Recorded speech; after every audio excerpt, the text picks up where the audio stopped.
Welcome to the Future You YouTube sessions. Today's guest is Carole Ann Rice. She is a high-profile coach with over 15 years coaching experience with private clients and major organizations. She co-wrote Start Your Dream Business and Find Your Dream Job, which are available on Amazon. She is the winner of Best Coach in the Best Business Women's Awards for 2017. She is also MD of the Pure Coaching Academy, which is an accredited 8-week life coach training course where she trains people to become world-class coaches.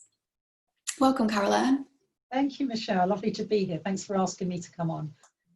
So the lockdown has thrown our lives into chaos, but has also given us a bit of time to reflect on which bits of our lives maybe we're not quite happy with or we don't want to rush back to. What would you suggest for someone who's keen to make some changes in their life and they don't know where to start? For example, maybe a career or a side hustle? Yeah, it's a kind of enforced time for reflection at the moment, and often we don't have that prolonged period of being able to be introspective and to really find out what we want in life. So whether we like it or not, we have been confronted with ourselves and our lives and our thoughts, the past, the present and the future. And it can be agonizing for some people to have this time to think it through. But I always think in this time of reflection, some great things can come out of it. And a lot of people probably do feel, I don't really want to go back to the job I had before. I am loving this time, or I'm certainly thinking what I don't want for my future. And it's a good time to start thinking about what you do want then. So a very simple tool you could use, or starting point, would be to just get a piece of paper, do a list of what I want. I know it sounds really simple, and what I don't want. And usually people find the what I don't want list is very easy to write. I don't want to commute, I don't want a psycho boss anymore, I don't want annoying colleagues, I want more holiday. That's easy, what I don't want. But then what do I want? And some people really struggle with what I want is. So I would say, first of all, think about what your perfect working day would be. So maybe you say, right, I get up, I start work at this time. Do I travel to work? Do I work from home? Is it local? And then you really get into the kind of minute detail. Is it a small office I work in? Or is it a large corporation? Some people like a large, a modern company. Is it a startup? Is it something with values like eco values or charities? Is it fashion and style? And really getting into those nitty gritty, because when you start from, I don't know what I want, you do really, if you start thinking, yeah, I would like to work with a small team, or I want total independence and have that freedom to make my own choices and be my own manager. Once you start to write these things down, it does become clearer. Mm-hmm. So I think just, even if you're walking the dog or something, take your phone out and speak your notes into it so you haven't forgotten. So when you come back, because sometimes it's when we're walking and hanging the washing up or doing the ironing, you suddenly think, oh, I've just had some thought. Well, have your phone nearby, speak into it and write the notes up later. Because deep down, we do all know what we want. It's just often fear, or I can't do that, or people won't want me, gets in the way, our limiting beliefs. But this could be a fantastic time to sort of jigsaw together all the things you've been thinking of, the private little hopes and desires and passions that you've really wanted to get stuck into, but you've never really thought you could before now. So I think just really take it easy, start thinking what your perfect working day would be like.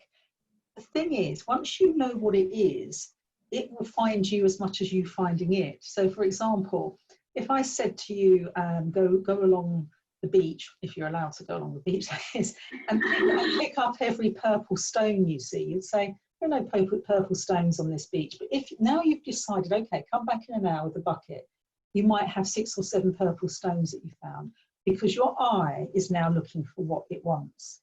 So that's what happens when you start to sit down. This is what I'm now looking for. So you start looking in agencies or on online job websites. You can now see it because you've decided this is what I want. Does that make sense? You've got the focus now. Yeah, it gives you some clarity, basically. Yes. And I guess then you can fine tune it once you do know sort of what it is you want. I guess it's a bit of brainstorming, isn't it? Yeah, it's Not putting too much brainstorming. pressure on yourself to think you're just doing a bit of brainstorming. Yeah, but I also think really have fun with it. It doesn't have to be, I just want to work in an office. It can be, no, I want these sort of tasks to do each day. I want to come home from work and say, I did this. I want to make a difference. Yeah. I want to work with really fun people. Really, that level of detail is really important. So when you go for a job interview, you're able to say, I really would love to work like this. And you're more likely to get a good match that way. And of course, the same with the side hustle. Start looking at businesses and websites that you particularly admire. Instagram businesses that you like. Maybe all the signs are out there. This could be a possible direction for you as well. Did you say now you've done this amazing list, you've worked out what you would like to do, or a side hustle? How do you go about starting and getting on with that? Well, everyone's probably heard now of a vision board. It's something that years ago when I started out as a coach, no one really knew what a vision board was. And even men, I know it sounds really even men, you might think, don't want to get a pair of scissors out and some magazines. I find the guys really do amazing vision boards because they're not used to doing that kind of practical crafting type thing. So basically with a vision board you get loads of magazines. It doesn't have to be like fabulous magazines like Vogue or Elle or any magazines. In fact, the less lifestyle-y the better, because otherwise, oh yeah, lovely beach, I want that. Go through and just put some soft music on and just tear out all the pictures, words, images, people, health, well-being, homes, material things that you love, and put a pile of them to one side. Get a big sheet of paper and start to stick them down. You can lay them down first, the order they want to go in, then sit and have a look, because this is your subconscious telling you what you want. If you have a visual representation of it rather than a sort of a foggy idea, you can look at it and you can think, this is exactly what I want now. These images are pulling me forward. So that gives you a kind of a nice goal each day to look at. What am I doing to help me get there? So I think that's a good first step, is doing the vision board to make it clearer in your mind. The other thing I always suggest to people is there's some really brilliant like one-day courses, downloadable courses. If you're thinking I want to make sourdough for the rest of my life, then go on a day's baking course or something, or learn how, and you know, you're not having to buy a whole bakery, you're just simply sampling what it would be like. There's a cafe course you can go on, how to run a cafe, how to run a successful cafe, a one-day course. There's so many mini courses you can do without saying, right, I'm going to completely give up the day job and spend every penny I've got on this new business. It gives you a chance to dip in. If nothing else, you'll come out being able to make great bread, or know the cost price of a cappuccino at the end of it. But it's like you can test the water without having to make a huge investment, you know? And it's interesting. The Guardian do loads and loads of mini workshops as well. And there's lots, as I say, lots and lots of downloadables you could do just to see, is this the world I want to work in? Yeah, so almost you just get started in it, really, take action. Yeah, take action and experience it and talk to people who are in that world, because they'll give you the very frank, you know, inside information. Like, it's not as easy as you think. You're on your legs all day, you're on your feet all day, it's hard, but we love it. Through to yeah, it's, you know, it's the best thing I've ever done. So you need to sort of learn from the professionals, really. The same with the other great one is like farmers markets and craft markets. Chat with, when we're allowed to go to these things again, chat to people and say, like, how did you make soap? How did you just suddenly make soap? Or how did you make this amazing vintage thing? Or how did you get into what? They'll tell you. They don't just wake up one day and make soap. They studied, they had a look at, they invested. Find out the how from other people, and that will give you an insight as to what your how might be. What if someone has this great idea, they've done the list, they're really excited, but there's a voice in their head saying, I'm not ready yet. What would you suggest for them? Well, we all have that voice, and it's called fear, it's called procrastination, it's called avoidance, it's called I'm scared, you know. And if it helps, I mean, I'm no spring chicken. Every week I wake up and think, oh gosh, there's something I've got to do this week that fills me with dread. And we're all slightly out of our comfort zone. And I think we should be a bit, because if you're just flatlining, you're plateauing in your life, you should have little things that are a little bit scary, Life is like that. We have to take risks. So I would have a word with that voice that says, I'm not ready yet. And I would say to it, is it fear that is talking to me now? In which case I'll never be ready. Is it that I really, really don't know what I'm doing? In which case I need to get some advice or a mentor or a coach or speak to someone who does know. But here's the thing, Michelle, there's never a right time. We're never ready 100%. You know, it's never like, oh, Venus is aligning with Mars. This is the day I must do this. No, it's never going to be a day where the stars say this is the perfect day. It's never going to be the perfect weather, I've got enough money in the bank, feeling it. Just do it. Because it's never the right time. It really isn't. You wait and wait and wait, another month, another year's gone. It's never the right time. But you can make the time right by just taking a step. And I think don't put off. If you really want it, overcome the fear, talk to a coach, speak to a good friend, and say, look, I really want to do it, but I'm terrified of failing, or what will people say? Well, if it helps, everyone has that as well. But your dream has got to be bigger than your fears. And I guess what you don't want to do is think in 5 years' time, you know, will I have those regrets? You know, and I guess that's a good question to ask yourself, isn't it? You know, if you think yes, then I guess why not go for it? Absolutely, that's a really good point. I said to someone the other day, a client, okay, well, you're going through such hell with this thing. Just don't do it then.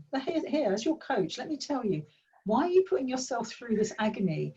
Should we just not do this? And I said, let's just leave it, have a comfortable life. Don't put yourself through this. How does that feel? She said, no, I really want to do it. I said, there you are then. So you don't want to live with the regret of, oh, if only I had. Because, you know, when you get older and you're sort of lying on the sofa or in your nursing home, you'll think, gosh, I really wished I'd not bothered with that fear thing and just done it.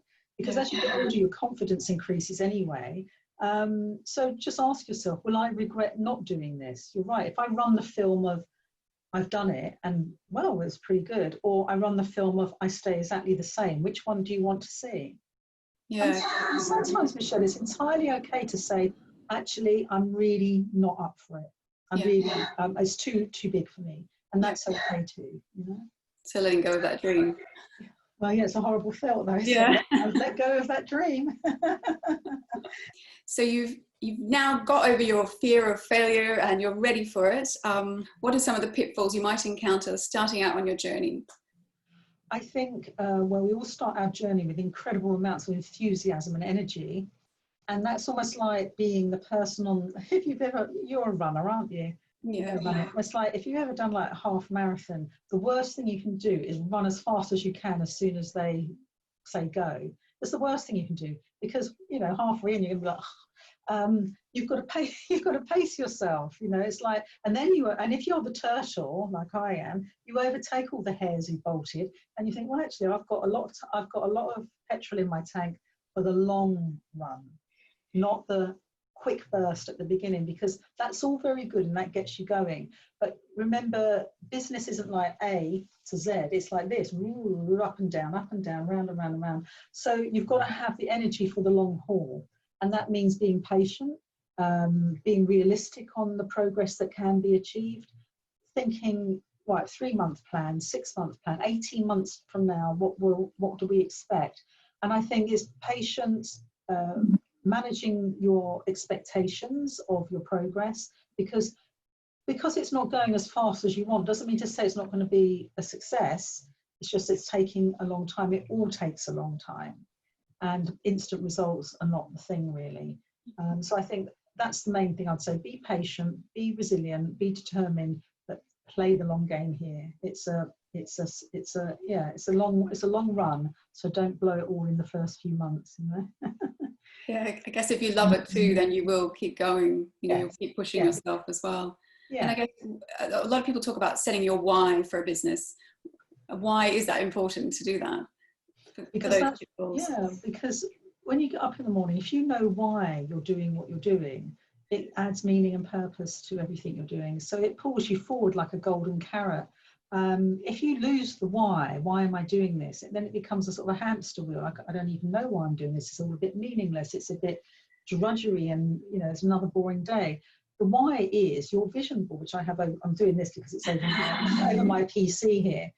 when I'm having a moment where I might want to look at the Bowden catalogue, what John Lewis has got in, I look up and think, no, that's my why.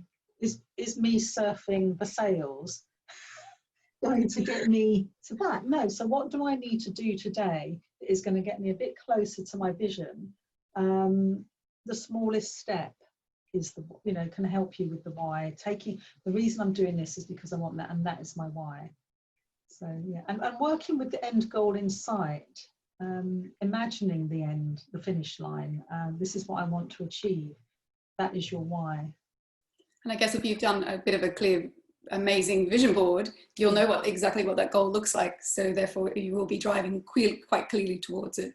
Absolutely. I'd also add, make sure you've got really good supportive people around you.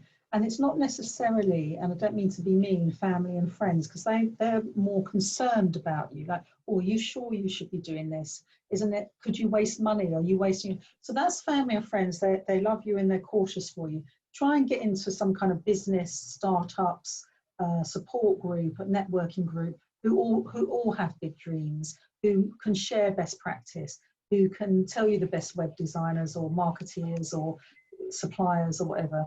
Those are the people who will keep the dream alive with you. They can support you best, not always family and friends who are naturally cautious for you.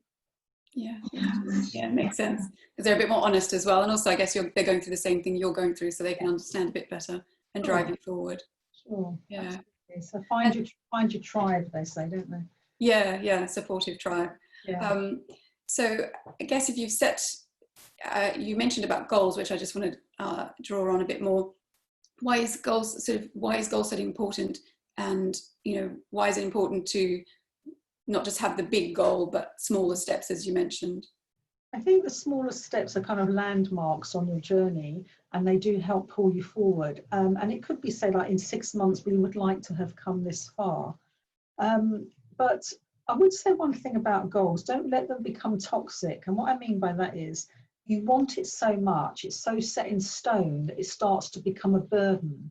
So you think, oh, I've really got to get this, and it becomes a really tense, despairing type of goal, like, oh, I'm not hitting my targets, I'm not getting there. The goal should be light and joyful. It's like holding a little bird in your hand. This is my delightful dream. You don't want to crush it or frighten it away. So enjoy the journey. The goal is great, but the journey is your life. So you can't just say, oh, I'll be happy when 5 years time. You can't put happiness on hold. I'll be happy when I've made money, I've got the house, I've got the big business. The journey is about the happiness too. The journey is as much as what is important is your life.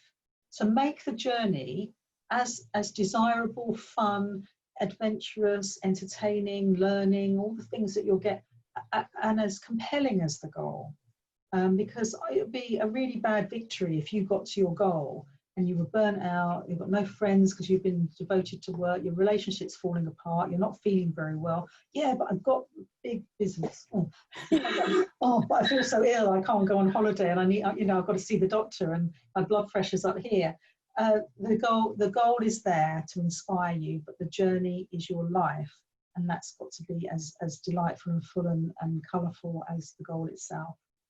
I guess so, setting little treats along the way, maybe, to, once you get these small goals, reward yourself a little bit, give yourself a treat, say, yeah, well done, you got there, Yeah, a nice chandelier for your office, or books, or new shelving. Hey, my business is really coming together. Really sort of, reward yourself, invest in yourself and your business and your goals. And I guess also it's letting go of, if you do maybe come to a hurdle, you've got to look at it in a different perspective. It's about learning and growing rather than, oh, it's a failure. You're switching that mindset a bit. Absolutely. I mean, if you read any of the autobiographies of famous business people, they had dreadful downtimes. And Steve Jobs, it wasn't just a rocket-like journey to success. Didn't he get fired by Apple? Didn't they lay him off and he had to come back? I mean, dreadful things. And the same with Richard Branson, enormous financial failures, business failures, but it's the bounce back ability that they had to not let it bring them down, to keep going. So I think be inspired by other people's journeys. It's never linear, but you learn from that. the downs, and you think, well, that's not a failure, that's just a bit of learning. Yeah. It might feel like a failure, but you could say, well, okay, what can I learn? What can I do differently? Takeaways. And I guess also we only see the successes of these people that are up there, and we don't see their little pitfalls, do we? So Right. it's good to remember they do have them as well, and there will be Absolutely. them, but switch your mind about it. Yeah. Well, and yeah, nobody has overnight success. They really don't, unless you win the lottery. That's it. You know, there's one person who wins the lottery, and that's not worked for. Also, learning how to build your dream is part of the dream. You've got to learn how to attract clients, how to close a sale, how to charge what you're worth, how to price up your stock or what is your service. This is part of the journey. You can't just leap from A to Z. The learning is how you create a successful business. I guess you grow with the business, so when you get to the next level, you're ready for that, aren't you? Absolutely, yes, yeah. And get as much support as you can. Learn from other people, I think, is the key. Yeah. So how can working with a coach potentially help you with goals that you may have set for yourself? Well, of course, I would say, it's essential that you work with a coach. But the best sporting athletes in the world, the tennis players, the gold medalists, all have a specialist coach working with them to show them how to play the best game, to serve a tennis ball in the side. And the coach will be looking at their skills and innate abilities to make them the very best sports person they can be. And a life coach does that for you as well. So basically having an external career professional coach to come and look at how you're playing your game in your life and being able to help you perfect it, reach your potential, get over the limiting beliefs that are getting in the way, and keep you on track with accountability, strategies to move you forward is the great investment here. Because left on our own, I mean, all coaches have coaches, you know, you've worked with coaches, because none of us have got to them. I'm nearly there. No one's there. We're always learning. So a coach can help you develop, learn, play your best game, be your best self, play to your strengths so it doesn't feel like you're trying to be someone else, and hold you accountable. I mean, it's like Weight Watchers. Why would anyone go to Weight Watchers when we all know what foods make us fat, and if you exercise a bit more, you lose weight? But the reason Weight Watchers works is you're accountable. You go there, you're weighed in, you get cheerleaded, so I just turned my phone off, it's ringing in the background. You get support. You know you're going to be weighed, so you're more likely to should I eat this chocolate thing, or I'm going to Weight Watchers next week. So the coach is a similar sort of agent in your life, in that they're there to support you. You're going to see your coach next week, so gosh, I better do the work. And if we're left to it on our own, it's like, oh, I will eat the chocolate biscuit then, I won't do the work, I will leave another week. And that's what happens. We do get a bit lazy with ourselves and put things off. So a coach is there to push you forward in a really good way, and it feels empowering. You know, it doesn't feel like hard work. It feels good. I want to do this. And I guess if you have these things like fear of failure, it's how will a coach help you with those sort of things, the blocks that you come to? Well, it would be, if I was coaching someone who said that they have fear of failure, we do the things we said earlier. What if you didn't risk this? Mm-hmm. What if this was your heart speaking now, not your logical? The heart and the mind have two different conversations. Like, I really, really want this. The brain's going, oh, really? You know, what about your bank account? You know, but my heart, yeah, but the brain's saying, be careful. So it'd be like, let's have a proper conversation with what's going on here. The coach is able to help you get clarity, help you overcome the fear, and give you confidence. Because really, all those negative thoughts it's just your brain trying to protect you from potential harm. So the coach is trying to say, what if there was nothing on the horizon that's harmful? What if we take one step at a time and walk towards it and find that there isn't anything that's standing in your way? So that's how coaches help eliminate the fear. It's all fear, really, at the end of the day, that holds us back. It's nice to know that if you do have someone there to support you, when you do get these blocks, they'll help encourage you through them in a way, and then you will build your confidence, and then the next level to the next level to the next level. Well, yeah, I was working with a client yesterday, and she said, I think the reason I've been having trouble with things in my career is I'm quite rebellious. And I said, in what way? And she said, well, I do things differently. And I said, you're making that sound like it's a bad thing. That sounds brilliant, to be rebellious. You're creative, you don't go with the flow, you're your own person. She went, oh, thank you for reframing that. I like it now. And she was saying, I thought that was a problem. And no, it's strength.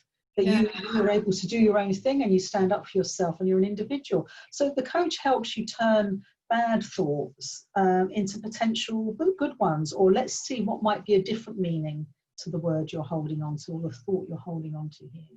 Perhaps it's a good thing that it didn't work out this way. This is another path ready for you. Who hasn't gone for a job and didn't get it and think, oh, that's the worst thing that's ever happened to me. 3 weeks later, get a job and you think, oh, thank goodness I didn't get that one a few weeks ago, because that would have been dreadful. The same with houses. Oh, the house fell through. I didn't get the flat I wanted. Oh, but look where you're living now. Imagine if you lived there. Have you seen the neighbourhood? It's like, oh yeah. So sometimes I just think if that doesn't work out, there's a reason, and just be philosophical about that, because maybe something better is coming along. And I actually always thought I wasn't confident. When I'm working with a coach, I realized that it wasn't that I wasn't confident. It was just I've been pushing myself. And every time I get to a new situation, I think, oh, I'm not confident. It's actually only because I'm trying to push myself to grow. And actually, that's how you normally feel when you're doing something that's out of your comfort. So it was nice for me to have reframed that whole way of thinking. Yeah, because I think therefore you were probably thinking, is there something wrong with me? And it wasn't. It was that you're actually quite brave. Yeah. It was nice to have that reframe. I thought, oh yeah, okay, maybe it isn't that. And I've always just been telling myself this constant, I'm not confident, and actually it wasn't that. So that was really nice to have that reframe. Great. Well, you learned a lot there from your coach. Yeah. Push yourself. Push yourself. And they call it flipping the script. What might be the reverse of this? So rebelliousness, bad thing. Rebellious, actually, pretty good thing. Yeah. Some of the most amazing people in the world have done things differently. Yeah. Were rebellious and thought, no, I want it this way, and then we all follow them and say, aren't they great? But they were rebellious, so it's not a bad thing. Yeah, absolutely. Nice to stand up from the crowd, isn't it? Yes, absolutely. But she was living with, it's a bad thing that I am this way, that her husband said the trouble with you is, her previous employer said the trouble with you is, and she's like, oh, I'm this and it's bad. But no, actually, what if it was a good thing? Yeah. Use it for her strength rather than, Yes, absolutely. But we don't see it ourselves. We need a neutral person like a coach to point it out to us. Yeah. Or a really good best friend, obviously. Yeah, who's honest. Yeah. Yeah. Oh, thank you so much, Carole Ann. There's so many great tips in there. Good. Really helpful. Yeah, it's been lovely to talk to you, Michelle. Yeah, so thank you for your time. And for those who are interested, I'll leave details below for anyone who's interested in booking with Carole Ann for a coaching session. Oh, that would be great. Thank you, Michelle. Have a lovely day, and remember to keep the dream alive. Oh, thank you so much. You're welcome. Take care. Bye.